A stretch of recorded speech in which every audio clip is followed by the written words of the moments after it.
찬송가 28장 복의 근원 강림하사 함께 찬송하시겠습니다.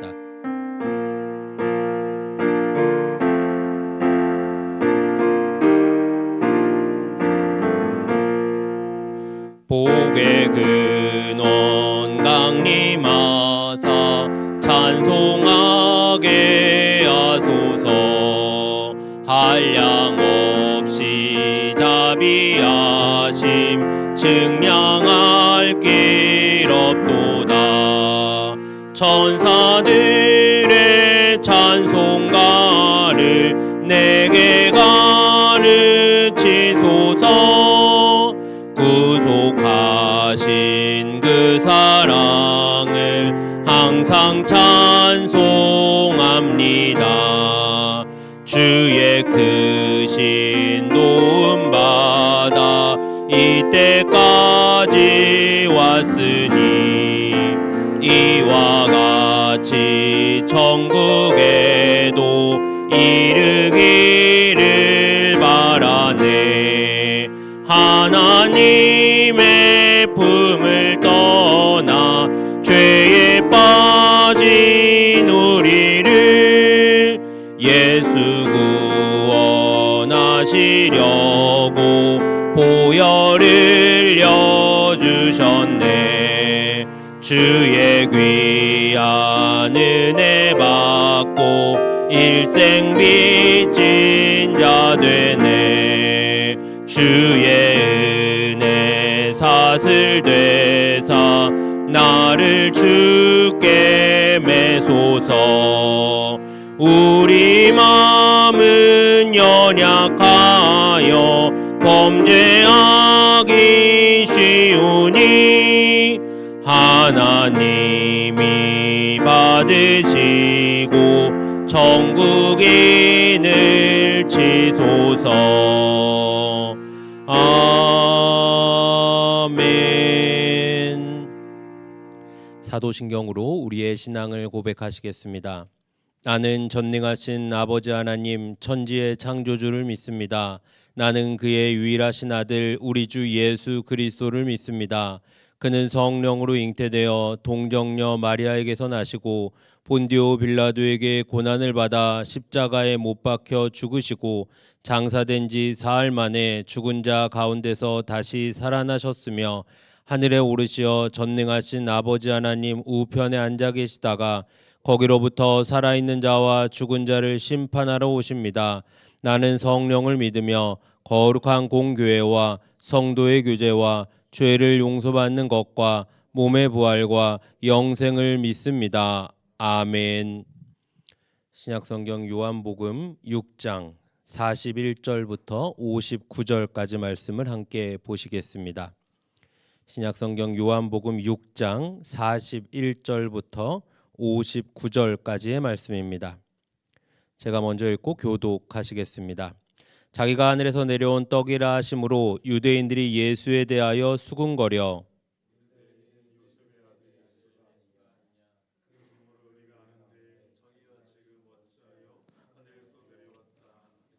예수께서 대답하여 이르시되 너희는 서로 수군거리지 말라. 나를 보내신 아버지께서 이끌지 아니하시면 아무도 내게 올 수 없으니 오는 그를 내가 마지막 날에 다시 살리리라. 선지자의 글에 그들이 다 하나님의 가르치심을 받으리라 기록되었은즉 아버지께 듣고 배운 사람마다 내게로 오느니라. 이는 아버지를 본 자가 있다는 것이 아니니라. 오직 하나님에게서 온 자만 아버지를 보았느니라. 진실로 진실로 너희에게 이르노니 믿는 자는 영생을 가졌나니 내가 곧 생명의 떡이니라. 너희 조상들은 광야에서 만나를 먹었어도 죽었거니와 이는 하늘에서 내려오는 떡이니 사람으로 하여금 먹고 죽지 아니하게 하는 것이니라.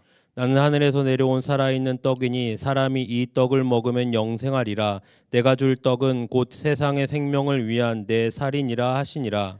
그러므로 유대인들이 서로 다투어 이르되 이 사람이 어찌 능히 자기 살을 우리에게 주어 먹게 하겠느냐. 예수께서 이르시되 내가 진실로 진실로 너희에게 이르노니 인자의 살을 먹지 아니하고 인자의 피를 마시지 아니하면 너희 속에 생명이 없느니라. 내 살을 먹고 내 피를 마시는 자는 영생을 가졌고 마지막 날에 내가 그를 다시 살리리니 내 살은 참된 양식이요 내 피는 참된 음료로다. 내 살을 먹고 내 피를 마시는 자는 내 안에 거하고 나도 그의 안에 거하나니 살아계신 아버지께서 나를 보내심에 내가 아버지로 말미암아 사는 것 같이 나를 먹는 그 사람도 나로 말미암아 살리라. 이것은 하늘에서 내려온 떡이니 조상들이 먹고도 죽은 그것과 같지 아니하여 이 떡을 먹는 자는 영원히 살리라. 같이 읽습니다. 이 말씀은 예수께서 가버나움 회당에서 가르치실 때에 하셨느니라. 아멘.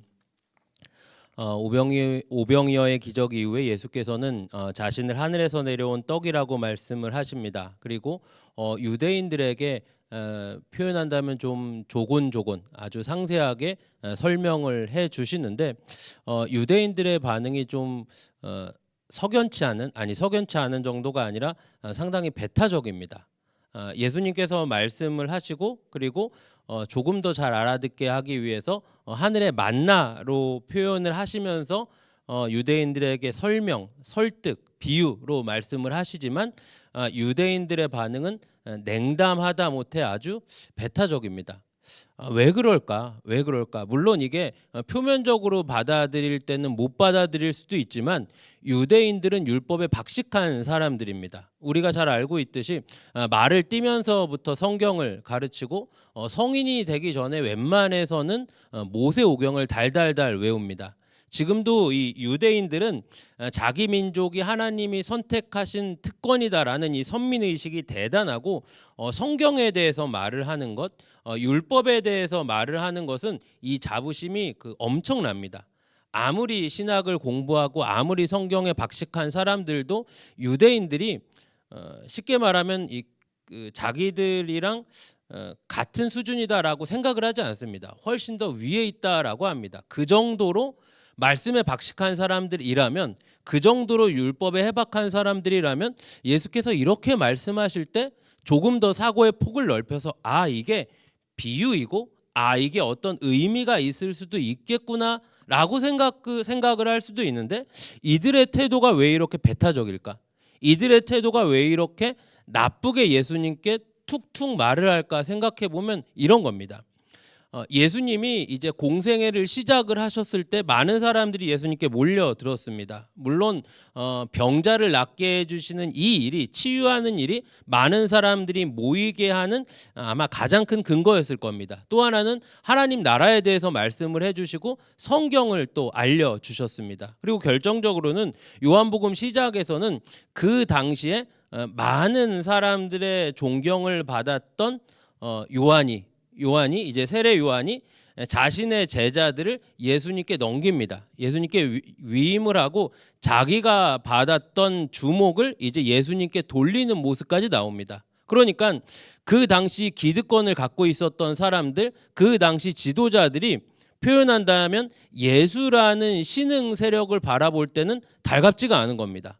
짧은 시간인데 순식간에 사람들이 몰려들고, 그리고 많은 사람들의 존경을 한 몸에 받았던 세례 요한까지도 자기의 제자들을 위임하면서 자기가 받고 있던 주목들을 예수님께 넘기면서 예수님을 높이는 모습을 보며 이제 기득권을 갖고 있는 유대인들이죠. 기득권을 갖고 있는 유대인들은 여기서 위기감을 느끼는 겁니다. 그래서 이제 예수를 바라볼 때 그저 긍정적으로 바라보기보다 좀 더 조심해야 하고, 자신의 기득권을 지키기 위해서는 어느 정도 깎아내려야 하는 대상으로 좀 삐딱하게 예수님을 바라본 겁니다. 그래서 오늘 본문에서 41절의 유대인들의 모습을 보면은 예수님의 이 말씀을 듣고 수군거립니다.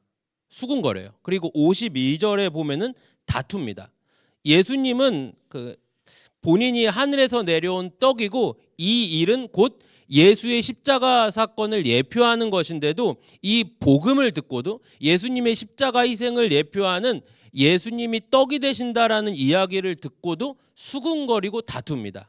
이런 모습이 유대인들의 모습이었습니다. 그런데 이게 우리가 아주 나쁘게 생각할 수도 있지만 어떤 면에서는 우리 자신에게 적용을 해야 합니다. 내가 처음에 기독교 신앙에 입문을 했을 때, 내가 처음에 예수님에 대한 이야기를 들었을 때 혹은 내가 기독교 신앙을 받아들이고 나서도 하나님 말씀을 들었을 때 우리도 마찬가지입니다. 우리도 언제나 아멘하지 못했습니다. 우리도 언제나 하나님 말씀 그대로를 믿고, 우리도 언제나 하나님 말씀을 실천하려고 애를 쓰고, 우리도 언제나 하나님의 사람으로 살아가려고 노력하고, 그런 모습보다 어떨 때는 오늘 본문의 유대인들과 같은 모습, 예수께서 친히 예수께서 너무도 사랑하시는 하나님의 백성들에게 다가오십니다. 표현한다면 그저 상관없는 사람이 아니라 혈통으로도 아브라함의 자손들이고, 예수께서 그들에게 지대한 관심과 애착을 가지시고 이 정도 말했으면 돌아서실 법한데 예수께서 지속적으로 설득하시고 달래시고 비유하시면서 유대인들에게 다가가십니다. 우리 하나님 우리에게 그렇게 다가오십니다. 우리 하나님 우리를 그렇게 사랑하십니다. 우리에게 말씀하시고 우리를 사랑하시고 우리를 끌어안으시지만 우리는 주님을 어떨 때는 등 돌리고 세상을 따라가고 죄짓고 직분을 받아도 충성하지 않고 주님 내게 말씀을 하셔도 들은 척하지 않는 그런 모습이 있지만 주님은 일방적으로 다가오셔서 은혜와 사랑을 우리에게 베푸신다는 겁니다. 누가복음 15장에 보면은 세 가지의 비유가 나옵니다. 세 가지의 비유가 나오는데 첫째는 잃은 양이고, 둘째는 잃은 돈이고, 셋째는 잃은 아들입니다. 마지막이 우리가 가장 잘 알고 있는 탕자의 비유입니다. 아버지에게 두 명의 아들이 있습니다. 첫째 아들은 아버지 말을 잘 들어서 아버지 집에서 같이 살고 점점점 장성해서 아버지 일을 돕습니다. 문제는 둘째 아들입니다. 둘째 아들은 계속 삐딱하게 나갑니다. 삐딱하게 나가서 나중에는 아버지에게 재산을 요구하고 그걸 집 밖에 나가서 다 탕진하고 다시 돌아옵니다.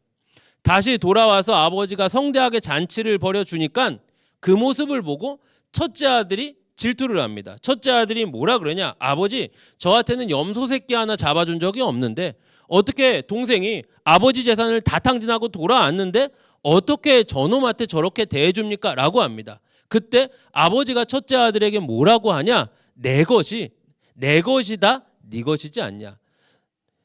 너는 내 사랑하는 아들이고 우리가 함께 있고 내게 다 네 거 아니냐라고 말을 합니다. 우리가 적용해 보려고 하는 건 유대인의 모습은 어떤 면에서는 이 첫째 아들과 같은 모습이라는 겁니다. 예수를 믿어 신자된 우리의 모습도 내가 외부에서 볼 때는 신앙생활 잘하는 것처럼 보일 수 있습니다. 유대인들도 예수를 모르는 사람들이 볼 때는 고상한 종교를 갖고 있고 상당히 높은 도덕적인 수준을 갖고 있고 종교인으로서 그럴듯한 모습으로 살아가는 것처럼 보일 수 있습니다. 하지만 우리에게 적용한다면 우리가 첫째 아들과 같은 유대인과 같은 어떨 때는 강팍하고 메마르고 어떨 때는 하나님의 말씀에 순종하지 않고 정말 예수께서 말하시는 복음의 진리, 예수께서 말하시는 하나님의 나라, 예수께서 말하시는 성경의 거대 담론, 예수께서 말하시는 그 사랑과 은혜와 자비에는 관심이 없는 그런 모습이 우리에게도 있다는 겁니다. 사랑하는 성도 여러분, 예수가 오병이어의 표적을 많은 사람들에게 나타내시고 이제는 유대인들에게 이 일을 설명하십니다. 오병이어 그 표적의 현장에 많은 사람들, 우리가 잘 알고 있듯이 일단 5,000명 있었고 여자와 노인이 수없이 많이 있었고 12광주리가 남아 있었습니다. 그런데 예수께서는 그 무리들에게 다가가서 한 사람 한 사람 붙잡고 말씀하시기보다 유대인들에게 구구절절하게, 표현한다면 아주 애절하게 말씀을 하십니다. 내가 생명의 떡이다. 내가 생명의 떡이다. 내 피가 참된 음료다. 내가 생명의 떡이 되어서 내 피가 참된 음료가 되어서 내가 너희를 살리고 내가 너희와 연합할 거다. 정말 애절하게 말씀하시는 겁니다. 하나님 우리를 이처럼 사랑하십니다.